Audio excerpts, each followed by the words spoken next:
성도를 돌보는 신앙이다라는 제목으로 함께 말씀 나누겠습니다. 오늘 목사님이 고별 설교를 해라 이렇게 해서 제가 순종하는 마음으로 고별 설교를 하러 왔는데 뭐 고별 설교를 하니까 멀리 가는 것처럼 느껴지지만 뭐 물리적 거리는 전혀 없습니다. 여전히 이 장소에서 제가 3시에 조선족 선교 예배를 드리고 있습니다. 그러나 하나님은 크로노스의 하나님이 아니죠. 카이로스의 시간을 가지고 있기 때문에 저와 사실 소금교회의 시간적 거리는 성령 안에서는 아무것도 아닙니다. 여전히 저는 우리 소금교회와 이렇게 어태치되어 있다라는 것을 말씀드립니다. 저희 가족이 소금교회에 몸담은 지 벌써 15년이 됐어요. 오래됐죠. 막내 지우가 유모차에서 예배 시간에 이렇게 소곤소곤 자던 그때가 벌써 엊그리 같고, 은송이, 제니퍼, 광염이 이렇게 그때 꼬맹이들이었잖아요. 다. 근데 벌써 대학을 졸업하고 다 사회의 일원이 되었습니다. 모든 것이 하나님의 은혜고 넘치는 감사인 줄로 믿습니다. 교역자들이 사실 한 곳에 오래 머문다는 것은 쉬운 일이 아닙니다. 교회를 개척한 목사님은 목사님이니까 계속 계실 수 있지만 부교역자들은 항상 이렇게 철새와 같이 이렇게 다니게 돼요. 그게 어쩌면 교역자들의 그 숙명과 같습니다. 그런데 저희 가정은 어떻게 해서 이렇게 소금교회에 오래 있을 수 있었나 그런 생각을 해보았습니다. 그건 우리 교회가, 우리 소금교회가 저희에게 따뜻한 환대와 위로를 주었기 때문이라 믿습니다. 저희에게 필요한 것이 바로 그 환대와 위로였거든요. 그런데 소금교회가 바로 저희에게 그러한 환대와 위로를 주었습니다. 그럼 소금교회가 저희 가정에만 맞춤형으로 그렇게 해줬냐? 그렇진 않죠. 환대와 위로는 바로 소금교회의 특징입니다. 그리고 소금교회가 추구하는 가치일 것입니다. 오늘날 현대인들은 바로 이 환대와 위로를 원하고 있습니다. 그러나 그것은 오늘날만의 문제는 아니에요. 세대를 초월해서 태초부터 지금까지 인류에게 모두 필요한 것이 바로 이 환대와 위로일 줄로 믿습니다. 특별히 오늘날 AI가 발달했어요. 세계 모든 인류가 SNS를 통해서 소통하고 있습니다. 인터넷이 모든 사람을 연결하고 모든 사람이 서로에게 관심을 가지고 있다고, 그리고 서로 돌본다고 생각하고 있어요. 그러나 SNS가 오히려 사람들을 외면하고 고립시키는 일을 한다고도 합니다. SNS를 통해 보여지는 모습은 언제나 개인의 최고의 모습만 보여져요. 그러니까 최고의 순간에, 최고의 장소에서 최고의 아름다운 모습만 이렇게 남들한테 보여지는 거예요. 자기의 우울하고 찌질하고 그런 모습은 절대 보여주지 않습니다. 그러나 그렇게 보여줄 것이 없는 사람들은 오히려 어떻게 돼요? 상대적 박탈감을 느끼게 되겠죠. 아, 쟤는 왜 이렇게 잘났을까? 쟤는 왜 이렇게 이쁠까? 쟤는 진짜 멋있는 데 갔네? 근데 나는 못 가. 그럼 어떻게 되겠어요? 박탈감을 느끼게 되는 거죠. 그래서 이제 소극적으로 SNS 소극적으로 하다가 이제 슬그머니 이제 계정을 닫아버리는 그런 일들이 많이 일어나고 있는 것을 봅니다. 그리고 오히려 사람들과의 소통에 소극적으로 임하게 되죠. 사회에서 자기는 낙오자가 된 것 같은 그런 느낌이 드는 거예요. 그래서 오늘날 교회는 더욱 세상을 향해 환대와 위로의 메시지를 전해야 될 줄로 믿습니다. 그것이 오늘날 교회의 사명 중 하나입니다. 하나님은 아담과 하와를 지으셨습니다. 그들에게 복을 주시면서 생육하고 번성하여 땅에 충만하라 그랬어요. 그리고 하나님은 땅을 정복하라, 바다의 물고기와 공중의 새와 땅에 움직이는 모든 생물들을 다스리라 명령을 내리셨어요. 인간은 하나님에게서 2가지의 명령을 받은 것입니다. 곧 번성의 의무와 또 이 세상 모든 만물을 다스리라는 의무입니다. 오늘날 세계는 저출산 문제로 고민하고 있습니다. 젊은이들이 결혼도 잘 안 하고요. 결혼해도 아이를 잘 낳지 않아요. 아이를 낳지 않는 이유는 사회적으로 이제 여러 가지 진단을 하게 되는데, 경제적인 문제, 아이를 아이의 낳고 나면 그 양육 비용이 너무 많이 든다는 부담감이 된다고 하는 것이죠. 여성의 그 사회적 능력이 높아졌어요. 그래서 그냥 아이 낳고 기르다 보면 이제 경력 단절이 생기는 거예요. 그래서 못 낳는다고 하는 것이죠. 개인의 여가와 삶의 질이 중요해졌다는 것이죠. 사회적 제도가 육아를 억제하고 있다는 거예요. 그래서 아이를 가지지 못한다는 것입니다. 이 모든 이유들이 우리가 이해가 되어지고 동의되는 부분이 있습니다.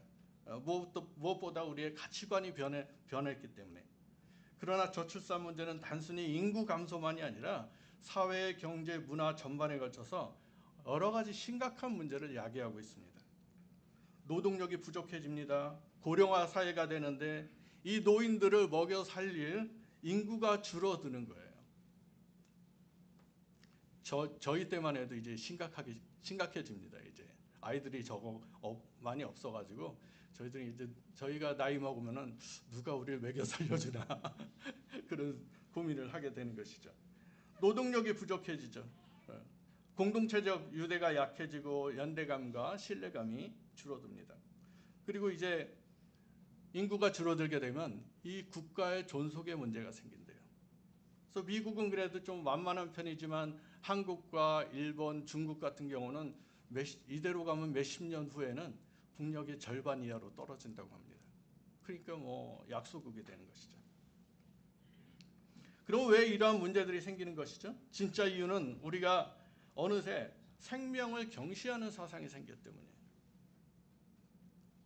자살로 자신의 삶을 마감하는 일들이 종종 보여지는데 그것만 생명 경시가 아니라는 것이죠. 새로운 생명에 대한 경외감, 기대감, 그리고 거기서 얻게 되는 기쁨에 대한 감사가 사라졌기 때문에 교회는 하나님의 이 명령을 수행할 사명이 있습니다.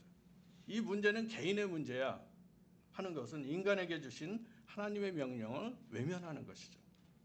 교회도 어느새 이 새로운 가치관에 매몰되었습니다. 그래서 개인의 자유, 개인의 사상, 개인의 의견 이런 것들을 존중하면서 교회의 운영 방향도 어느새 그렇게 따라가고 있어요. 그러면 도대체 하나님이 이 땅에 번성하고 충만하라는 그 명령은 우리가 어디 가서 찾을 것인가라는 것이죠. 교회는 새 생명이 부담스럽지 않아야 합니다. 새 생명은 우리에게 축복이고 하나님의 창조 질서를 회복하는 것입니다. 이것은 개인의 문제가 아니라 우리 공동체의 핵심 가치라는 것이죠. 새 생명을 환대하고 우리가 위로해야 됩니다. 노아가 태어났을 때 우리 참 많이 기뻐했잖아요. 그렇죠? 그리고 그 아기를 환대하고 환영했습니다. 아이의 울음소리가 교회 안에 울려 퍼지는 것은 이 세상 어떤 찬양보다 아름다운 소리입니다. 아기가 울면 설교에 지장받지 않느냐? 제가 한 목사님한테 여쭤봤어요. 그랬더니 한 목사님이 뭐라 그러시냐? 아유, 제가 다 황송하죠. 그러시더라고요. 누구도 그 울음소리를 귀찮아하지 않습니다. 아이의 부모는 당연히 눈치를 볼 필요가 없습니다. 아이를 책임지고 양육하는 것은 개인뿐만 아니라 교회의 공동체의 책임이기 때문에 우리 아이들이 이렇게 장성해서도 교회를 떠나지 않는 것은 우리 소금교회가 이 아이들에게 관심을 주고 환대를 주었기 때문이에요. 여러분 아이들 말 잘 안 듣습니다. 부모의 말이라면 이제 잔소리로 생각해요. 우리가 예전에는 다 농사짓고 살았습니다. 할아버지, 아버지, 손주 다 농사짓고 살았어요. 또 할아버지가 대장장이면 그 집안 모두 또 대장장이가 될 가능성이 커요. 이런 사회에서는 선조들의 지식이나 지혜 그리고 그 노하우들이 중요했어요. 그래서 그 선조들을 더 리스펙트하고 그 말에 따랐던 것이죠. 어쨌든 자기보다 더 경험이 많고 기술이 있었기 때문에 자식은 늘 부모로부터 배우는 사람들이었어요. 그러나 지금은 어떻습니까? 매일매일 변하고 있어요. 초단위로 세상이 바뀝니다. 어제의 지식이 오늘은 그 업데이트가 돼가지고 그냥 가베지가 돼버렸어요. 그래서 아이들에게는 이제 가르칠 것이 없습니다. 어른 세대는. 오히려 배워야 돼요, 애들한테. 그럼에도 불구하고 우리 아이들이 부모의 말씀을 리스펙트하고 함께 앉아서 예배를 드리는 것은 그것은 부모의 노력뿐만 아니라 교회의 노력이 있었기 때문이에요. 우리 광현미 광진이 학교 기숙사에 있다가 가끔 오시면 막 박수 쳐주시잖아요. 그렇죠? 뭐 광현미 광진이뿐만 아니라 다 그랬습니다. 뭐 그러면은 뭐 올 때마다 박수 치냐 그래가지고 이제 그게 형식이 돼요. 그렇지만 그 안에 환대와 위로라고 하는 그런 핵심 가치는 변하지 않는 것입니다. 박수 받는 사람은 뻘쭘합니다. 그러나 형식적인 박수 안에서도 자신이 관심받고 있구나, 그리고 돌봄받고 있구나, 그리고 환대받고 있구나 하고 느끼는 것이죠. 예수님은 아이들이 곁에 오는 것을 금하지 않으셨습니다. 오히려 아이들을 안고 축복해 주셨습니다. 제자들은 아이들이 예수께 오는 것을 막았었죠. 그 이유는 당시 사회적 제도와 관념 때문이었습니다. 그러나 예수님은 이러한 관념을 깨뜨리시고 어린아이들이 내게 오는 것을 금하지 말라, 용납하라 이렇게 말씀하셨죠. 그리고 환대하시고 그들의 단순한 믿음을 천국의 본보기로 삼으셨습니다. 따라서 오늘 아담과 하와에게 주셨던 하나님의 명령, 세상을 정복하고 다스리라는 말씀은 억압하고 군림하라는 뜻이 아니죠. 오히려 하나님이 만드신 생명들을 환대하고 위로하라는 것입니다. 역사적으로 이 말씀을 잘못 이해한 사람들이 있었어요. 이것을 문자적으로 이해한 것이죠. 그래서 자연과 다른 이방 민족을 정복하라는 것으로 해석했습니다. 그래서 이 말씀을 산업화와 식민주의 명분으로 삼았어요. 자연을 해치고 다른 나라를 정복하고 노예 제도를 만들었습니다. 그러나 이 하나님의 말씀은 하나님이 창조물들을 질서 있게 관리하고 돌보라는 말이죠. 그러나 아담과 하와에게 전해진 이 하나님의 명령은 실제로 지켜지지 못했습니다. 인간은 자기의 욕심대로 지나다가 노아의 홍수를 계기로 노아의 가족들과 동물들 일부를 제외하고는 멸망을 당했어요. 첫째 사람 아담은 이렇게 자신의 범죄와 그 후손들의 범죄함으로 인해 그 사명을 완수하는 데 실패하였습니다. 그러나 둘째 사람 예수 그리스도에 의해서 비로소 하나님의 명령이 행해지고 성취되었음을 믿으시기 바랍니다. 바로 복음을 통해서 이 온 세상을 환대하고 위로하게 된 것입니다. 예수 그리스도의 복음은 사람과 하나님, 사람과 사람, 그리고 사람과 자연의 관계를 회복하는 것이죠. 복음 안에서 우리는 두려움과 탐욕을 넘어서 생명을 선택하고 자연을 선택하는 삶을 살 수가 있습니다. 그리고 교회 공동체는 자녀를 양육할 뿐만 아니라 창조 세계를 지키는 책임을 함께 감당해야 합니다. 이 모든 것은 환대와 위로의 가치로서 이루어질 수 있을 것입니다. 엊그저께 제가 넷플릭스를 통해서 한국의 그 요리사 경연대회를 봤어요. 그 중에 한 참가자의 사연이 이렇게 눈물이 나게 하더라고요. 그 참가자의 아들은 지적 장애를 가진 아들이었습니다.